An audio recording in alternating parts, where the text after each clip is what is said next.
Cek cek cek cek, halo sobat nih, Megas lagi dah. Jawaban langsung aja gaskan.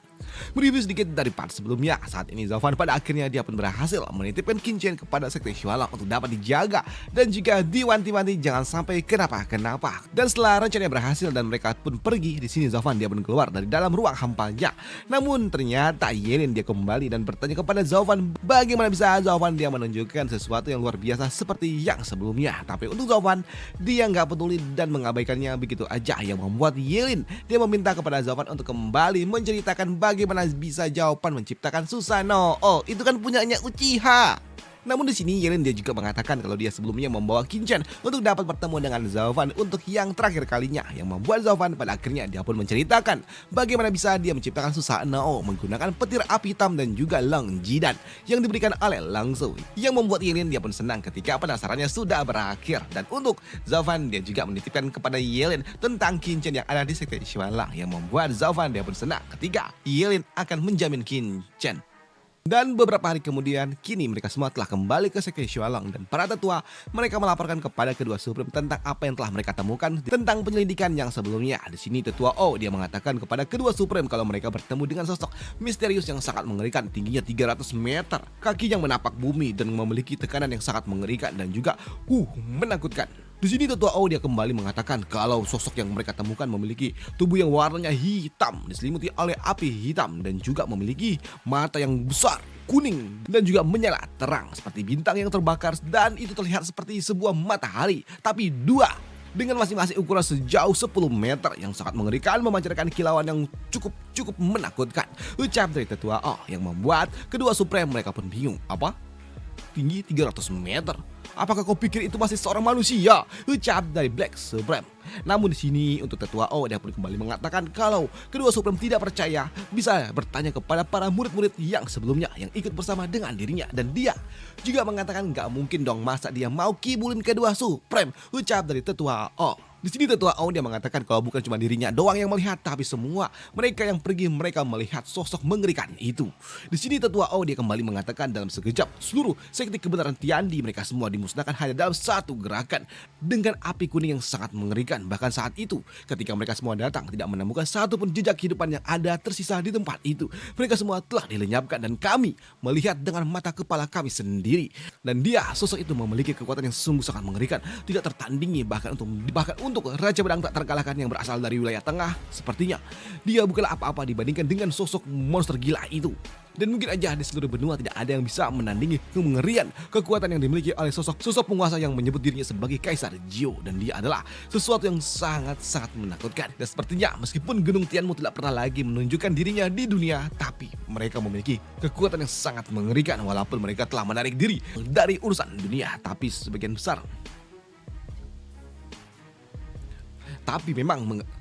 mereka memiliki kekuatan yang sangat mengerikan walaupun memang sebagian besar muridnya tidak lagi pernah menunjukkan di dunia fana. Dan jika saja mereka masih keluar, tentunya itu akan menggemparkan seluruh dunia memiliki kemampuan yang sangat mengerikan seperti itu. Dan aku yakin Raja Pedang tak terkalahkan yang berasal dari wilayah tengah tidak mungkin ada apa-apanya dibandingkan dengan orang-orang itu. Ucap dari tetua O yang membuat Black Supreme dia pun ragu bagaimana mungkin ada sosok monster, makhluk manusia gila, ngeri, kuat seperti itu. Tapi di sini untuk Black Supreme dia juga berpikir dan melihat ekspresi yang ditunjukkan oleh para murid-murid yang lainnya. Mereka semua memiliki ekspresi yang sama. Mereka semua terlihat sangat tulus dan juga serius. Dan mengingat juga kemampuan apa yang dimiliki oleh Zofan, membuat Black Supreme dia pun juga berpikir jika saja itu benar, ini sangat mengerikan. Tapi Black Supreme dia pun yakin kalau sepertinya ada sesuatu yang ditambah-tambahkan juga oleh tetua O. Walaupun memang sebenarnya sebagian besar apa yang diucapkan oleh tetua O itu benar, walaupun ya ada juga tambahan yang ngadi-ngadi pikir dari Black Supreme. Namun di sini untuk White Supreme dia pun berpikir kalau sepertinya ini memang urusan balas dendam, dan dia pun mengatakan jika saja ini semua memang urusan balas dendam, harusnya mereka tidak perlu lagi menyelidiki lebih jauh lagi. Dan dia juga takut jika saja nanti malah menyinggung sosok misterius yang memang dikabarkan sangat mengerikan akan menjadi masalah untuk mereka semua. Ucap dari White Supreme. Dan itu membuat White Supreme dan juga Black Supreme mereka saling melirik satu sama lain dan mengangguk. Dan itu membuat White Supreme dia pun mengatakan, baiklah kalau begitu, Mereka telah memastikan kalau ini semua bukanlah ulah dari mereka yang berasal dari wilayah lain. Dan harusnya ini bukanlah sebuah ancaman langsung untuk wilayah barat. Jadi kita bisa mengabaikannya saja, ucap dari White Supreme.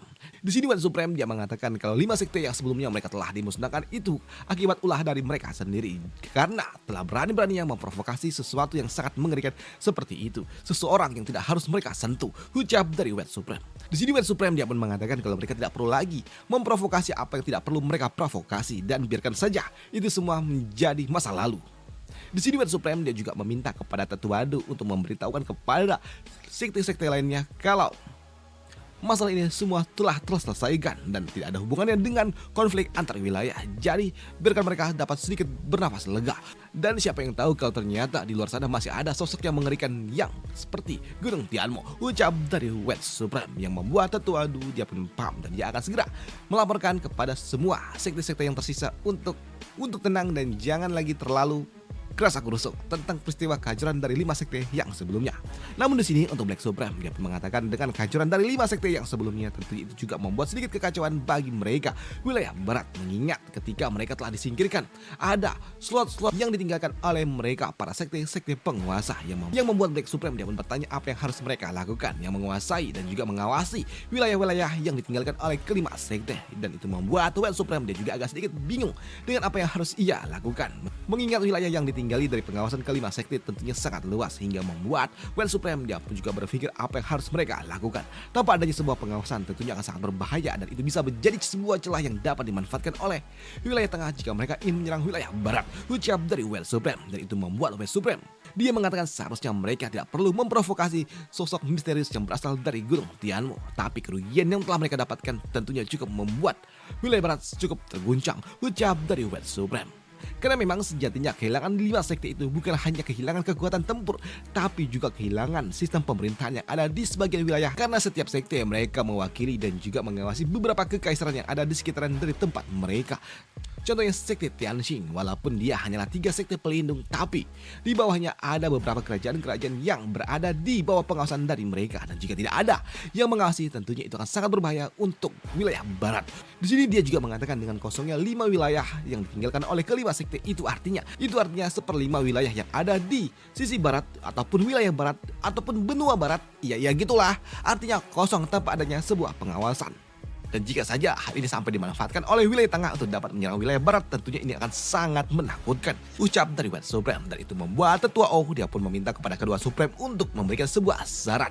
Di sini Tetua O dia mengatakan kalau wilayah yang ditinggalkan oleh keempat sekte bukanlah wilayah yang luas, tapi tidak dengan wilayah yang ditinggalkan oleh sekte kebenaran Tiani. Itu cukup mengkhawatirkan. Bagaimana kalau mereka membagi saja wilayah-wilayah yang ditinggalkan oleh kelima sekte itu kepada keempat sekte yang tersisa, yang membuat White Supreme dia pun marah, di mana dia mengatakan kalau itu semua tidak boleh dapat terjadi. Di sini White Supreme dia mengatakan pembagian wilayah di antara 9 sekte yang ada itu semua didasarkan dari kekuatan. Karena setiap sekte mereka hanya dapat memegang wilayah yang bisa mereka pegang. Mereka tidak boleh menggigit dari apa yang bisa mereka akunya. Dan jika mereka tidak bisa mengawasi wilayah mereka sendiri, tentunya itu akan sangat berbahaya. Dan itu juga membuat White Supreme dia pun bertanya apakah keempat sekte yang tersisa mereka mampu untuk dapat menutupi wilayah yang telah ditinggalkan oleh kelima sekte, ucap dari White Supreme. Dan jika keempat sekte yang tersisa mereka tidak bisa menguasai dan juga menjaga wilayah-wilayah yang telah disisakan ataupun ditinggalkan, itu hanya akan menjadi masalah baru untuk wilayah barat, ucap dari White Supreme yang membuat Tetua O dia pun terdiam. Ditambah ketika White Supreme dia mengatakan jangan lupa pelajaran apa yang telah mereka dapatkan dari sekte Moche, ucap dari White Supreme yang membuat Tetua O dia pun langsung kena mental. Ketika dia menyadari kalau ternyata kenapa wilayah barat dapat akur itu semua bukan karena mereka semua saling bekerja sama, tapi itu semua terjadi karena mereka saling mencurigai satu sama lain. Dan karena 9 sekte saling mengawasi satu sama lain, artinya jika ada salah satu sekte yang mencoba untuk dapat merusuh itu, dan itu akan membuat mereka dengan sangat cepat mengetahui siapa yang datang mencoba untuk dapat merusuh dan menyusup ke wilayah mereka. Dan itulah kenapa 9 sekte yang ada di wilayah barat mereka saling sengaja dibenturkan satu sama lain oleh White Supreme untuk dapat mengawasi wilayah barat dari ancaman wilayah lainnya, ucap dari Tetua O yang baru sadar kenapa 9 sekte yang ada di wilayah barat dibuat oleh White Supreme dan juga Black Supreme saling mencurigai satu sama lain untuk mengantisipasi jika saja ada penyusup yang datang ke wilayah mereka. Dan itu membuat Tetua O dia pun langsung berlutut dan dia meminta maaf setelah apa yang ia ucapkan, setelah dia berbicara yang tidak perlu. Dan itu membuat kedua Supreme mereka pun sepertinya sadar kalau Tetua O sudah memahami kenapa wilayah barat dibuat saling berbenturan satu sama lain. Namun karena memang ada sebuah masalah baru yang ditinggalkan oleh kelima sekte yang telah kehilangan wilayah membuat Q tiba-tiba aja dia pun mengangkat lengannya dan dia berujar salam kedua Supreme.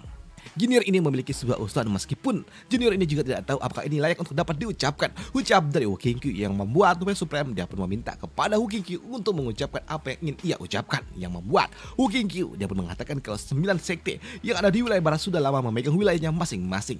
Dan dari 9 sekte yang ada, mereka semua berasal dari wilayah mereka masing-masing dan memahami apa yang mereka miliki. Karena mereka berasal dari daerah tempatan. Dan tidak akan salah jika menyebut mereka sebagai penguasa lokal. Dan itu membuat Black Supreme yang mendengarnya dia pun bingung dengan apa yang coba diucapkan oleh Q yang membuat Black Supreme dia pun meminta kepada Q untuk menjelaskannya langsung. Jangan berbelit-belit kayak Mas Anis. Dan itu membuat Q dia pun mengatakan kalau saat ini 5 wilayah dari 9 wilayah yang ada telah disingkirkan dan mereka kehilangan pimpinan mereka. Dan daripada mereka harus mengambil penguasa lain yang berasal dari wilayah lain, bagaimana jika mereka memilih menunjuk penguasa lokal untuk dapat naik menggantikan posisi yang sebelumnya. Yang membuat kedua Supreme mereka pun bertanya apa maksud dari itu semua. Apakah memang ada sosok yang layak untuk dapat menggantikan apa yang telah ditinggalkan oleh para sekte. Ucap dari mereka berdua yang membuat Q dia pun mengatakan benar ada yang dapat melakukannya. Dan itu membuat Black Supreme dia pun bertanya memangnya siapa yang memiliki kemampuan untuk dapat menggantikan sekte yang telah ditinggalkan. Ucap dari Black Supreme, apakah memang mereka memiliki kemampuan untuk dapat memikul tanggung jawab sebesar itu? Ucap dari Black Supreme yang membuat Q dia pun mengatakan kalau ada sebuah kandidat yang mungkin dapat dipertimbangkan oleh kedua Supreme.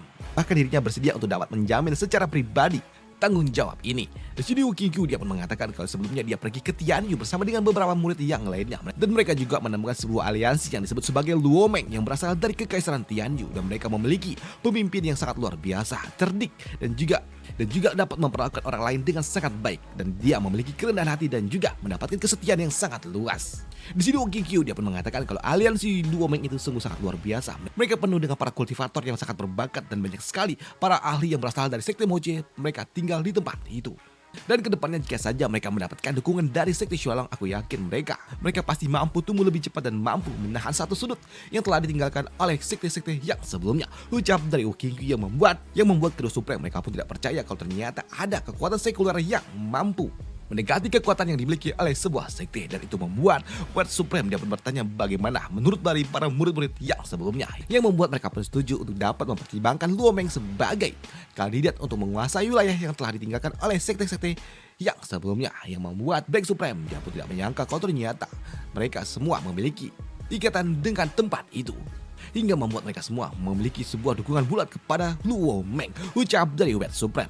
Di sini Black Supreme dia pun bingung sebenarnya apa yang membuat mereka semua setuju dengan Luomeng. Tapi itu jelas membuktikan kalau Luomeng bukanlah aliansi biasa yang berhasil merangkul hati dari murid-murid berbakat yang ada di wilayah barat. Dan itu adalah sesuatu yang sungguh sangat luar biasa. Padahal biasanya mereka adalah orang-orang yang sangat keras kepala. Ucap dari Black Supreme. Dan itu membuat Black Supreme dia pun meminta kepada tetua O untuk segera pergi dan melihat apakah keluarga Luo mereka benar-benar layak untuk dapat berada di posisi ini. Ucap dari Black Supreme. Dan jika saja mereka memang layak untuk dapat memiliki kemampuan untuk menguasai wilayah yang telah kosong, maka biarkanlah kursi kosong itu menjadi milik mereka. Dan itu akan menjadi berkah bagi wilayah barat. Ucap dari Black Supreme. Dan apa selanjutnya akan terjadi akan dibahas di part selanjutnya aja. Oke? Dan sampai jumpa di video selanjutnya. Dan gue gak tahu ini tayang jam berapa ya. Ini gue take voice di jam 10 pagi. Semoga aja gue agak cepet. Soalnya gue mau renov rumah. Asik. Itu aja. Bye. Thank you.